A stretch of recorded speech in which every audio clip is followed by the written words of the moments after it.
Capítulo 7. O delírio. Que me conste, ainda ninguém relatou o seu próprio delírio. Faço eu, e a ciência mo agradecerá. Se o leitor não é dado à contemplação destes fenômenos mentais, pode saltar o capítulo, vá direito à narração. Mas, por menos curioso que seja, sempre lhe digo que é interessante saber o que se passou na minha cabeça durante uns 20 a 30 minutos. Primeiramente, tomei a figura de um barbeiro chinês, bojudo, destro, escanhoando um mandarim que me pagava o trabalho com beliscões e confeitos, caprichos de mandarim. Logo depois, senti-me transformado na Suma Teológica de São Tomás, impressa num volume e encadernada em marroquim, com fechos de prata e estampas. Ideia esta que me deu ao corpo a mais completa imobilidade, e ainda agora me lembra que, sendo as minhas mãos os fechos do livro, e cruzando-as eu sobre o ventre, alguém as descruzava Virgília de certo, porque a atitude lhe dava a imagem de um defunto. Ultimamente restituído à forma humana, vi chegar um hipopótamo, que me arrebatou. Deixei-me ir calado, não sei se por medo ou confiança, mas dentro em pouco a carreira de tal modo se tornou vertiginosa, que me atrevi a interrogá-lo, e com alguma arte lhe disse que a viagem me parecia sem destino. Engana-se, replicou o animal, nós vamos à origem dos séculos. Insinuei que deveria ser muitíssimo longe, mas o hipopótamo não me entendeu ou não me ouviu, se é que não fingiu uma dessas coisas, e perguntando-lhe, visto que ele falava, se era descendente do cavalo de Aquiles ou da asna de Balaão, retorquiu-me com um gesto peculiar a estes dois quadrúpedes, abanou as orelhas. Pela minha parte fechei os olhos e deixei-me ir à aventura. Já agora não se me dá de confessar que sentia umas tais ou quais cócegas de curiosidade, por saber onde ficava a origem dos séculos. Se era tão misteriosa como a origem do Nilo, e sobretudo se valia alguma coisa mais ou menos do que a consumação dos mesmos séculos, reflexões de cérebro enfermo. Como ia de olhos fechados, não via o caminho. Lembra-me só que a sensação de frio aumentava com a jornada, e que chegou uma ocasião em que me pareceu entrar na região dos gelos eternos. Com efeito, abri os olhos e vi que o meu animal galopava numa planície branca de neve, e vários animais grandes, de neve, tudo neve, chegava a gelar-nos um sol de neve. Tentei falar, mas apenas pude grunhir esta pergunta ansiosa. Onde estamos? Já passamos o Éden. Bem, paremos na tenda de Abraão. Mas se nós caminhamos para trás, redarguiu motejando a minha cavalgadura. Fiquei vexado e aturdido. A jornada entrou e parecer-me enfadonha e extravagante, o frio incômodo, a condução violenta e o resultado impalpável. E depois cogitações do enfermo, dado que chegássemos ao fim indicado, não era impossível que os séculos, irritados com lhes devassarem a origem, me esmagassem entre as unhas, que deviam ser tão seculares como eles. Enquanto assim pensava, íamos devorando o caminho, e a planície voava debaixo dos nossos pés, até que o animal estacou, e pude olhar mais tranquilamente em torno de mim. Olhar somente, nada vi, além da imensa brancura da neve, que desta vez invadira o próprio céu, até ali azul. Talvez, a espaços, me parecia uma ou outra planta enorme, brutesca, meneando ao vento as suas largas folhas. O silêncio daquela região era igual ao do sepulcro. Dissera-se que a vida das coisas ficará estúpida diante do homem. Caiu do ar? Destacou-se da terra? Não sei. Sei que um vulto imenso, uma figura de mulher me apareceu então, fitando-me os olhos rutilantes como o sol. Tudo nessa figura tinha a vastidão das formas selváticas, e tudo escapava à compreensão do olhar humano, porque os contornos perdiam-se no ambiente, e o que parecia espesso era muita vez diáfano. Estupefato, não disse nada, não cheguei sequer a soltar um grito, mas ao cabo de algum tempo, que foi breve, perguntei quem era e como se chamava. Curiosidade de delírio. Chama-me natureza ou Pandora, sou tua mãe e tua inimiga. Ao ouvir esta última palavra, recuei um pouco, tomado de susto. A figura soltou uma gargalhada que produziu em torno de nós o efeito de um tufão. As plantas torceram-se e um longo gemido quebrou a mudez das coisas externas. Não te assustes, disse ela, minha inimizade não mata. É sobretudo pela vida que se afirma. Vives, não quero outro flagelo. Vivo? Perguntei eu, enterrando as unhas nas mãos, como para certificar-me da existência. Sim, verme, tu vives. Não receis perder esse andrajo que é teu orgulho, provarás ainda por algumas horas, o pão da dor e o vinho da miséria. Vives, agora mesmo que ensandeceste vives, e se a tua consciência reover um instante de sagacidade, tu dirás que queres viver.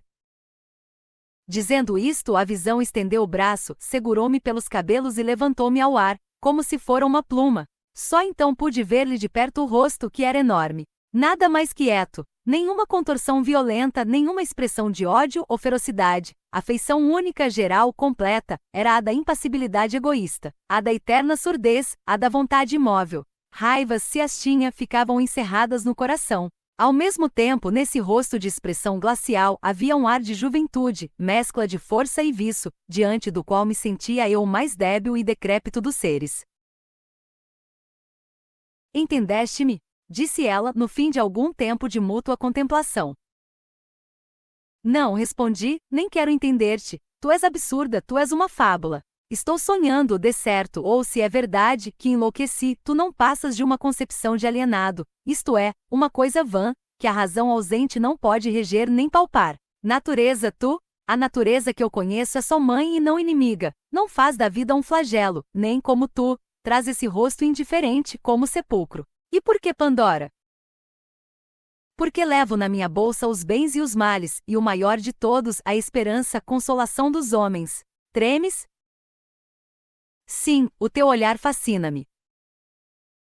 Creio, eu não sou somente a vida, sou também a morte, e tu estás prestes a devolver-me o que te emprestei. Grande lascivo, espera-te a voluptuosidade do nada. Quando esta palavra ecoou como um trovão, naquele imenso vale, afigurou-se-me que era o último som que chegava a meus ouvidos. Pareceu-me sentir a decomposição súbita de mim mesmo. Então, encarei-a com olhos súplices, e pedi mais alguns anos. Pobre minuto! Exclamou.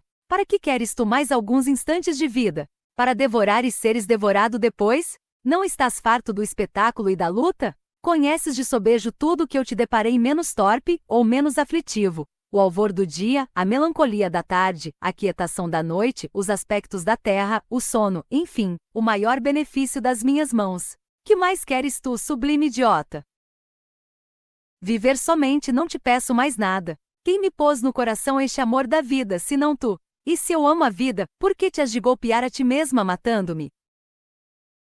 Porque já não preciso de ti. Não importa ao tempo o minuto que passa, mas o minuto que vem. O minuto que vem é forte, jucundo, supõe trazer em si a eternidade, e traz a morte, e perece como o outro, mas o tempo subsiste. Egoísmo, dizes tu?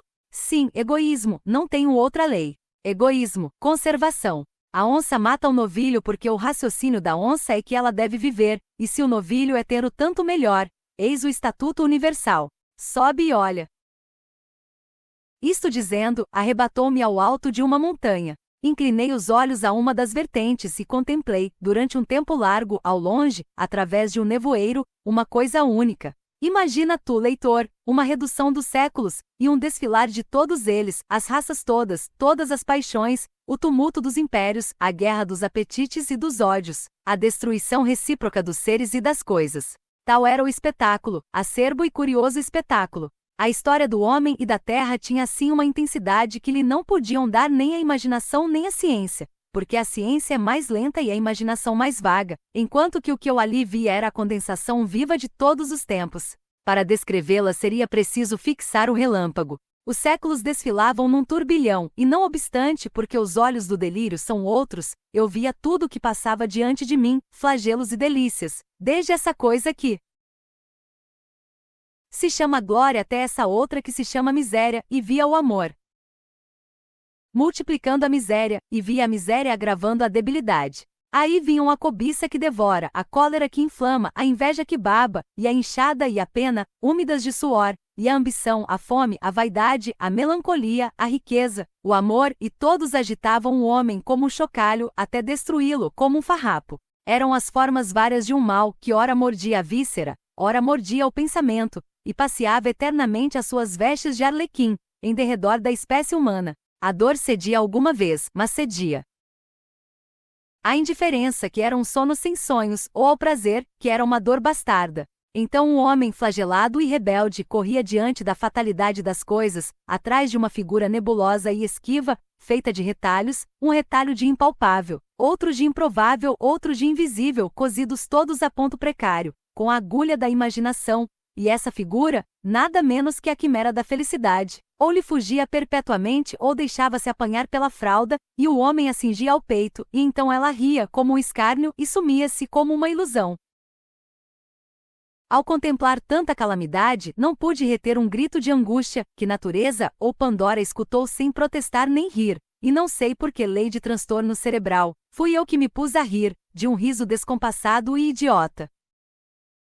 Tens razão, disse eu, a coisa é divertida e vale a pena, talvez monótona, mas vale a pena. Quando Jó amaldiçoava o dia em que fora concebido, é porque lhe davam ganas de ver cá de cima o espetáculo. Vamos lá, Pandora, abre o ventre e digere-me. A coisa é divertida, mas digere-me. A resposta foi compelir-me fortemente a olhar para baixo, e a ver os séculos que continuavam a passar, velozes e turbulentos, as gerações que se superpunham às gerações, umas tristes como os hebreus do cativeiro, outras alegres como os devassos de Cômodo, e todas elas pontuais na sepultura. Quis fugir, mas uma força misteriosa me retinha os pés, então disse comigo, bem, os séculos vão passando, chegará o meu, e passará também até o último, que me dará a decifração da eternidade.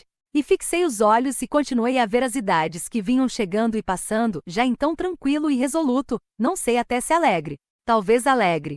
Cada século trazia a sua porção de sombra e de luz, de apatia e de combate, de verdade e de erro, e o seu cortejo de sistemas, de ideias novas, de novas ilusões. Cada um deles rebentavam as verduras de uma primavera, e amareleciam depois, para remoçar mais tarde. Ao passo que a vida tinha assim uma regularidade de calendário, fazia-se a história e a civilização, e o homem, nu e desarmado, armava-se e vestia-se, construía o tugúrio e o palácio, a rude aldeia e Tebas de 100 portas, criava a ciência, que perscruta, e a arte que enleva, fazia-se orador, mecânico, filósofo, corria a face do globo, descia ao ventre da terra, subia à esfera das nuvens, colaborando assim na obra misteriosa, com que entretinha a necessidade da vida e a melancolia do desamparo. Meu olhar, enfarado e distraído, viu enfim chegar o século presente, e atrás deles os futuros. Aquele vinha ágil, destro, vibrante, cheio de si, um pouco difuso, audaz, sabedor, mas ao cabo tão miserável como os primeiros, e assim passou e assim passaram os outros, com a mesma rapidez e igual monotonia. Redobrei de atenção, fitei a vista, e enfim ver o último. Mas então já a rapidez da marcha era tal que escapava a toda a compreensão. Ao pé dela o relâmpago seria um século. Talvez por